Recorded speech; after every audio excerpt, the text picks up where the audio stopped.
मागील 30 वर्षांपासून प्रभागाचा विकास करणाऱ्या नाशिक महानगरपालिका प्रभाग क्रमांक 18 मधील शिवसेना पक्षाच्या अधिकृत उमेदवार रंजनाताई प्रकाश बोराडे या प्रचंड मतांनी निवडून आल्या आहेत. मागील 30 वर्षांपासून प्रभागाचं पालकत्व स्वीकारणारे स्वर्गीय प्रकाश बोराडे आणि रंजनाताई प्रकाश बोराडे यांनी प्रभाग क्रमांक 18 हा आदर्श प्रभाग निर्माण केला आहे. रंजनाताई प्रकाश बोराडे यांचा शांत स्वभाव, बोलणे कमी पण विकास कामे अधिक, हाच स्वभाव प्रभागातील मतदारांना भावतो.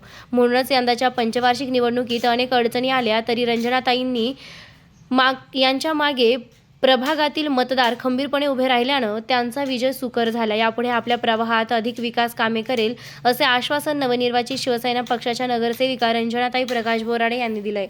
त्यांच्या विजया प्रीत्यर्थ प्रभागात ढोलताशांच्या गजरात आणि फटाक्यांच्या आतिषबाजीत भव्य मिरवणूक काढण्यात आली.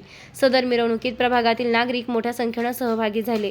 यावेळी नवनिर्वाचित नगरसेविका रंजनाताई बोराडे यांचे ठिकठिकाणी औक्षण करण्यात आले.